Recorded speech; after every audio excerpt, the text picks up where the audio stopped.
There is that potential out there, but I think for tonight it's going to be relatively limited, even though we do have and have had some scattered showers and thunderstorms passing on through. That should be a limited amount coming up as we go into tonight, into early tomorrow. We'll talk more about that coming up here in just a little bit. Looks like we are on and going for Twitch and also on Facebook, so we are going to go ahead and get going on this Tuesday evening, the second to last day of the month as we are in that leap year. So we go for a February 29th finish up to the date coming up here. I'm Chief Meteorologist Austin Onick. This is News 12's exclusive video weather blog, Weather Overtime, and thanks for joining us for a quick update to give you an idea as to what's going on. We do have a lot to talk about tonight, again, with the potential of getting some heavier rain showers and some thunderstorms coming up here tonight into tomorrow. It is also possible that we are going to wind up with, again, maybe some severe weather, and that could cause some problems for tomorrow's update of the tornado drill that's expected to take place, in that it's not going to be going on. We'll talk more about that coming up here in just a little bit. We have had some scattered light showers pass through the area, and looking back to the north and west of us, we do still have some scattered light activity right before the top of the 10 o'clock hour Eastern time. Some areas of light scattered showers taking place, heaviest around Athens, east of I-75, and then east of I-75 around Dalton, back over into Murray, Whitfield, Gilmer, and Fannin counties in Georgia. That's all heading off to the east. The activity that we had down between Atlanta and Rome, Georgia, did have some thunderstorms taking place there earlier.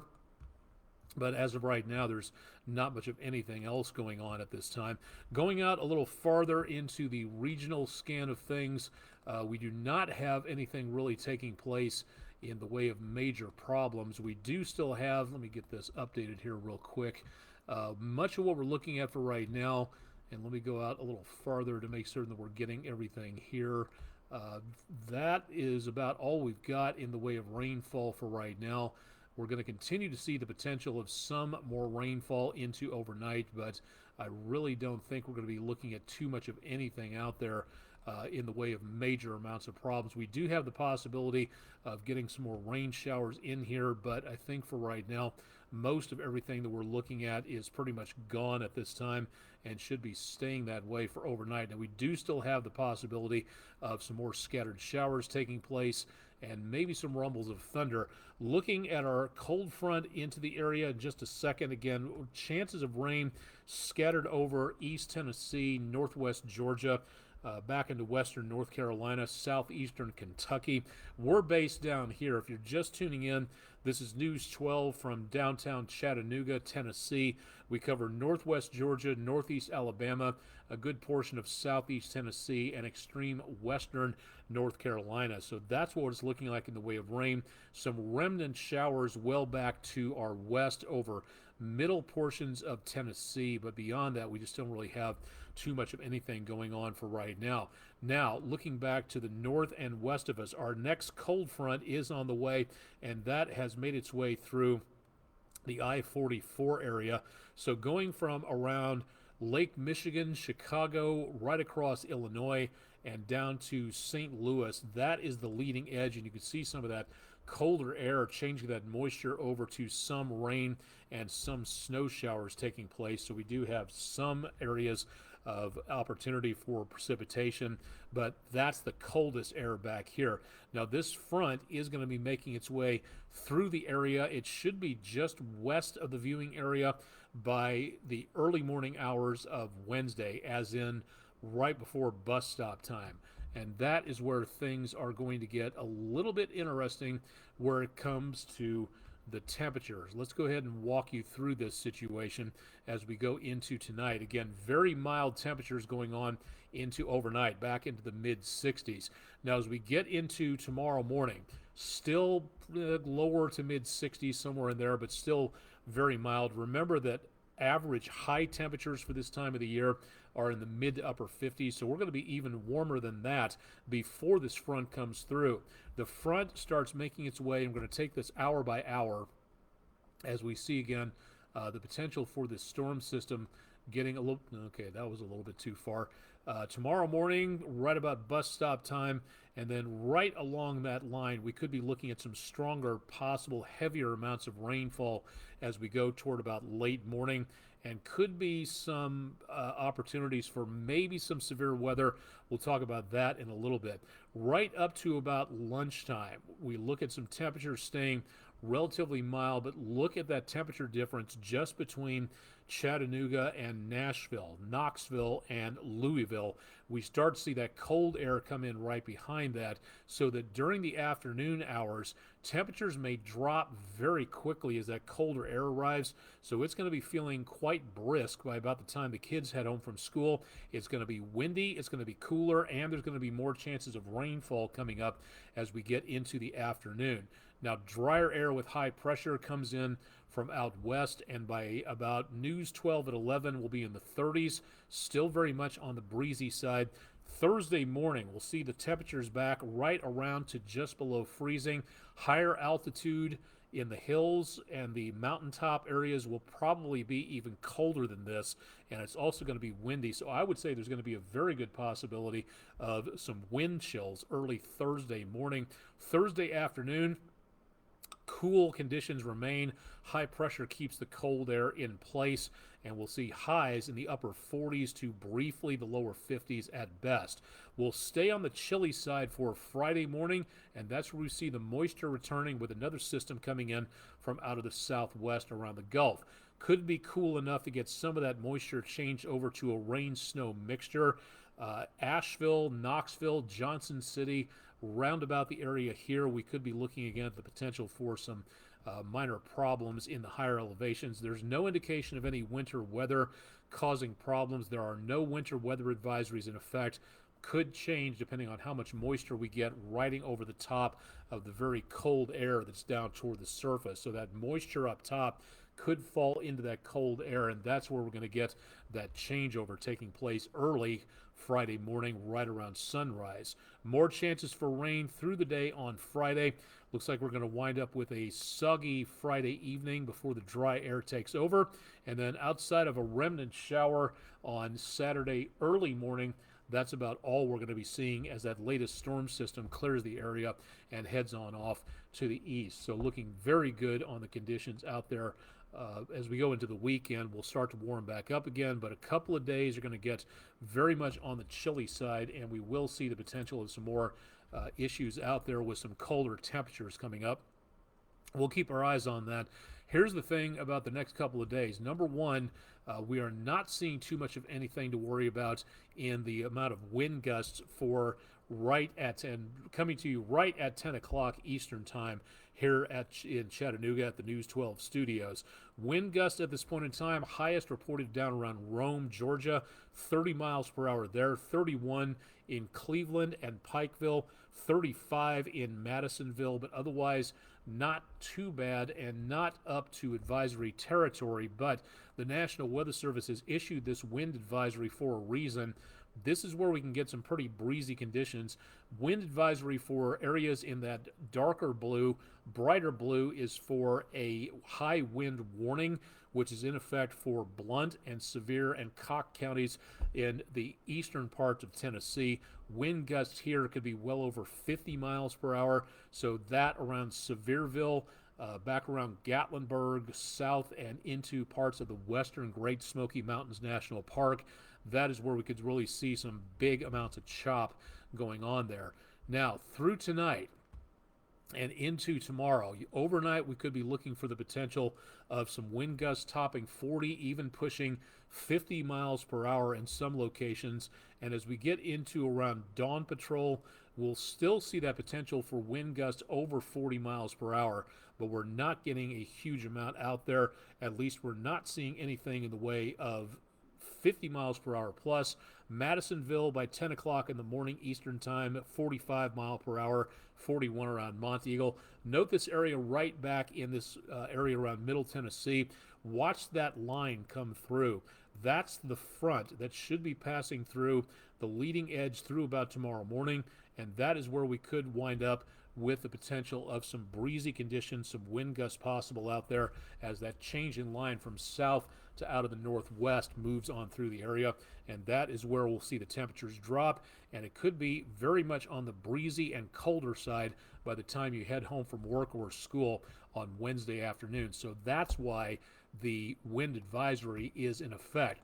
Now, secondly, we still see dark green area here, the scale over on this side. This is a marginal threat of severe weather, and again, this is mainly for areas north of Chattanooga. So Bledsoe, Ray, Meigs, McMinn, and over toward northern Monroe County into tomorrow morning, early afternoon. That is where we see a marginal threat of severe weather. This is not a severe weather outbreak, but it is still a possibility of severe weather. So this is something we are going to really have to watch into tomorrow. This forecast that you're looking at from the Storm Prediction Center is several hours old, so we'll wait for the update coming up, give or take, just after midnight. But it is possible that we could see some severe weather here north of Chattanooga by tomorrow morning. Most of that threat, I believe, should be damaging winds, possibility of some areas of hail depending on how cold it gets up high, and that again is where we could see some fairly tight gradients, causing the potential of maybe some winds out there that could be a bit of an issue. So is there a threat of severe weather? Yes. Is it a huge one? No. Does that mean we can ignore it? No. We need to pay attention to this very carefully, and we'll keep you updated on that as we go throughout the rest of the evening on News 12 and as we get into very early tomorrow morning, where again we see the potential of some decent amounts of rainfall out there. Could be again across portions of the area. Looks like we are starting to get some more showers into portions of the area at this time. Let's take a look at the 7-day forecast and give you updates on that. If my cursor would hop back on the screen here, that would be nice. Okay, here we go. A lot of clouds around Island Cove Marina and Resort on the EPB fiber optics WeatherCam network. We see again that wind advisory coming up into around Saturday. Wednesday a show, Saturday another chance of showers and thunderstorms there, and then as we go into Thursday, the winds calm down. We really start to see that downturn in the temperatures as we get into around the later portion of the week. The numbers really fall lower 50s. Normal for this high time of the year is the upper 50s, and we're going to be way below that as we get into Thursday and Friday. We'll start to warm up into the weekend. Some lingering showers and thunderstorms around Friday night into Saturday. Again, no severe weather detected here. And then next week, starting off the first full week of March, that's where we see some very mild temperatures and some chances of rain coming back into the forecast. So hopefully that'll help to tamp down the very dry wildfire danger we've seen around here in the course of the last week or so. Been very dry, could use some more rain, and that's what we could use here. Meteorological winter. The last day of the meteorological winter season is Thursday. The first day of meteorological spring comes up on Friday. We've had a ton of explainers on that, including last night on Weather Overtime. What it is basically, that you have astronomical seasons and you have meteorological seasons. Naturally, the astronomical season for turning from winter into spring is coming up in about, give or take, 3 weeks. As we go past that, we go from one season to another because of where the sun is in the sky in relation to our orbit around the sun. A meteorological season is where you measure the month where that changeover happens, and it's a very good way to take a look at data according to, again, climatologists, meteorologists who need to study long-term or short-term weather patterns. So that's what we're looking at here, the changeover between a meteorological season to another one. You're going to notice again the daylight hours. That's what determines what an astronomical season is all about. As we increase from around the 19th of March through roughly the solstice coming up on June 21st, somewhere in there, that's astronomical spring. As we go into summertime, the days start getting shorter and the sun gets lower in the sky. Again, that's an astronomical season. This is for, again, a climatological reason. And if you'd like to know more, we'll be posting more about that on our social media pages, so stay tuned again for more on that. All right, this is a very important week. Several other places, states have their own severe weather awareness week. For Tennessee, it is this week. It is the week of the 26th through the March the 1st, toward the end of the week. And there are several topics every single day that if you'd like to know more about it, we have tons of information available. We do have, again, the potential to talk about a lot of different things. Yesterday was flooding and flash flooding. For tomorrow, the topic will be, today's topic was lightning, safety, and awareness. And again, lightning is called the underrated killer for a very good reason.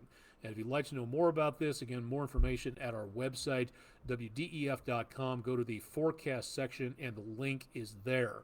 Now, for tomorrow, tornado safety, there's more to severe weather than just tornadoes. There's also hail, damaging winds, flash flooding, all kinds of stuff that you see here. There's also preparedness, knowing what's happening and being able to respond as soon as possible. Well, tomorrow was supposed to be, excuse me, the statewide tornado drill. That has been postponed to Thursday the 29th. If there is even a hint of severe weather, the authorities at the National Weather Service and the state emergency managers should postpone any tests just in case, because they don't want to test corresponding with a threat of severe weather. When the word about severe weather needs to get out, you don't want the public getting confused about whether it's a test or the real thing. So Thursday looks a lot less in the way of storms coming on through and heavy weather. So the statewide tornado drill that was supposed to be tomorrow, that's postponed until 10:30 Eastern, 9:30 Central Time for this area of the country. So again, we'll keep you up to date on that and let you know more about what's going on. But in the meantime, there's still tons to learn about tornadoes, and you can again find more information about that by going to the National Weather Service. The National Weather Service in Nashville is the one that puts this information on, and you can go to their website and find out more by going to weather.gov, clicking on Middle Tennessee, and it'll take you to the National Weather Service in Nashville, and that's where they have the Severe Weather Awareness Week information here. Other topics coming up: severe thunderstorm safety will be on Thursday the 29th. Friday the 1st, the tools to receive weather warnings. You can't just rely on tornado sirens. Around this area of the country, we don't have tornado sirens because we have evacuation emergency sirens that go off for the nuclear plant. God forbid they never will, in the event of a nuclear emergency of some sort, and everybody needs to get as far away from the nuclear plant as possible. So you need to be able to have on air with us at News 12, online, getting information from the National Weather Service. Having a mobile device to get warnings and information is a very good idea. You just can't rely on tornado sirens anymore. Houses are too well built to keep air in. A long time ago, people would hear tornado sirens a lot clearer because windows would be open. There's not as much air conditioning and heat going on way back when. And houses, again, are a lot tighter construction, so you can't hear what goes on outside with those tornado sirens going off. So this is something to think about there. And then Saturday, March 2nd, talking about getting the word out to underserved and vulnerable communities with hazardous weather. How do we protect everybody in a community, not just those who can afford internet access and cell phones and computers and all kinds of stuff like that? How do you get the information out and get everybody protected, especially those who aren't as lucky, blessed as we are to be able to have as much technology and, again, a good amount of the information we get on those bits of technology? So how can we get everybody taken care of? That's a good question. So find out more from the National Weather Service on Severe Weather Awareness Week, and we'd love to be able to have you join in just to make certain that everybody is staying safe out there. So please keep that in mind. Let's take a look briefly. See, we forgot a couple of things up top because we just dove right into everything. High temperature today, 73, 14 degrees above a normal. Again, 5 degrees below a record high temperature for today that hasn't been broken since 1962. 58 the low, 20 degrees above our regular low temperature. That shows you how warm everything was today. And a record low that was set a year after the record high, 10 above zero in 1963. 2/100 of an inch of rain today, which means we're behind by half an inch for the year and almost 2 inches behind for the month of February. So we could use some decent amounts of rain, to make up for all of that out there. Continuing our sunrise theme, thank you very much, Mike Tittle from Rossville, Georgia. A beautiful sunrise from a Thursday morning ago or so. That's our Langley Roofing weather window picture of the day. And if you've got pictures, we'd love to see what you're seeing out there. So send them in to us at pictures@wdef.com or send them to us on our social media pages. We also post those pictures on our social media pages if you'd like to see more about what's going on out there. So please keep that in mind. We'd love to, again, see what you're seeing. So send in your pictures so we can have our video picture of the day sponsored by Langley Roofing. And thanks to everybody out there for giving us an idea as to what's going on. 71 degrees at this time. It looks kind of hazy with some spray being kicked up by the vehicles downtown at 24 and Rossville exit. Some rain on the camera lens, Plainview outdoor advertising camera, and showing traffic light but moving along pretty well at this time. From downtown, the Patriot Concrete camera looking all the way back towards Signal Mountain and picking up again the potential of some rain showers out there, but very much on the light side. And traffic around the 2475 junction, very light at this point. Not seeing any visibility problems here. Some haze in the street lights and some rain being reported at the airport, Chattanooga Airport, just over on the other side of this horizon here. So if you are traveling, that could be a bit of a problem for overnight purposes. Bit of an accident earlier on at I-24 in McBrien between the Ridge and the 2475 junction. It looks like traffic has cleared up as well here. So we're not seeing any major problems at this time in regards to this location. And so far, the entire highway system around from the TDOT SmartWay system is looking pretty good all the way on through. So if you have any plans for travel tonight, you will see some rain and some scattered showers, maybe some thunderstorms out there.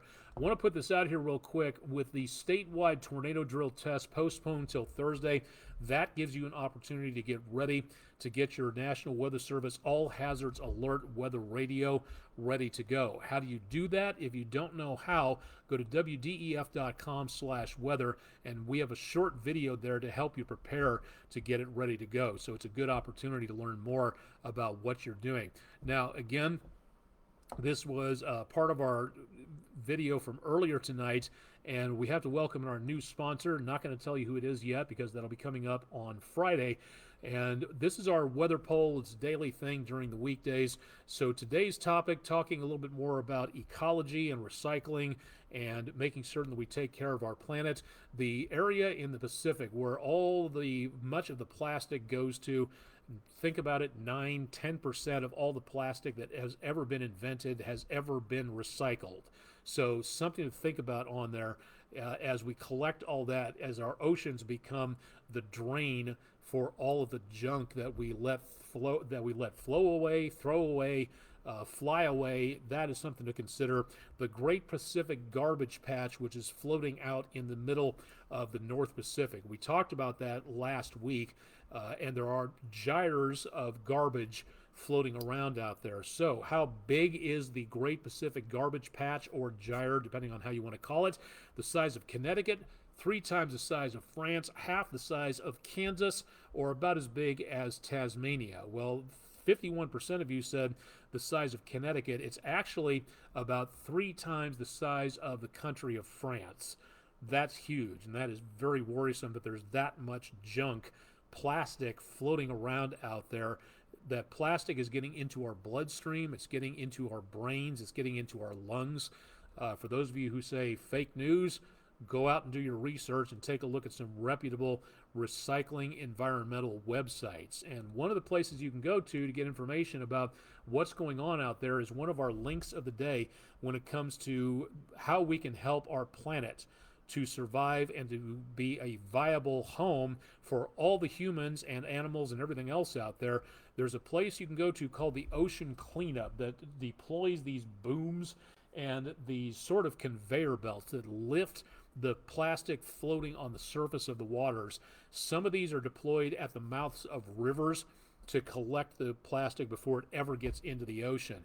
This is an expanding process. There are volunteers and workers worldwide to be able to help on this. And if you would like to be a part of it or know more about it or pass the information along so we can reduce the amount of plastic pollution, so we can convince our lawmakers that more legislation is needed to protect the planet from an overabundance of plastic, which we already have. There's got to be a better way than poisoning our planet with these tiny little bits of microplastic, which are getting into the fish, which are getting into humans, which are getting into everything else out there. So the oceancleanup.com is just one place you can go to learn more about how you can help keep our environment clean. And again, for those of you who want to shout fake news, shout to your heart's content, but it's not going to bother me, because this is important and this is more of what we in the media need to be talking about. And if that causes you right there to turn off the computer and never watch us again, sayonara. There's nothing I can do about that. There is something you can do to help out, and here it is right in front of you. So don't say that you never knew that there wasn't anything you could do about that. So please get involved.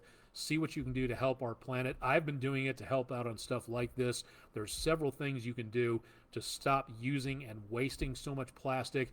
It's very easy to think about. It's harder to take action, but it is worth it. So again, please consider doing that if at all possible, and doing it sometime soon to help our planet out. Think that should just about do it. Quiet couple of nights, not too many comments on Twitch or Facebook. So again, nice to have everybody join up and watch and see what has been going on. We'll continue again to give you an idea as to what's happening with the forecast, so definitely want to stay tuned for more with News 12. We'll have more on the forecast. Chip will have details coming up bright and early tomorrow morning at 5 a.m. So peak of the week, get your forecast details on what's going on. Showers, thunderstorms, and that big dip in the temperatures. We may see highs in the 60s tomorrow morning, but that's going to drop into the rest of the day. So be prepared when you head home for a very chilly outdoor experience. If you're walking or bike riding home, get prepared to get updated on things like that, as we see again the potential for some fairly chilly conditions out there into tomorrow. We'll have further updates again available at wdef.com/weather, including on Severe Weather Awareness Week, so stay tuned for more on that. Live and direct from downtown Chattanooga, Tennessee, I'm Chief Meteorologist Austin Onek with the latest edition of WDEF News 12 Weather Overtime, and stay tuned for more with Chip Chapin coming up bright and early on Wednesday morning. Thanks for joining us.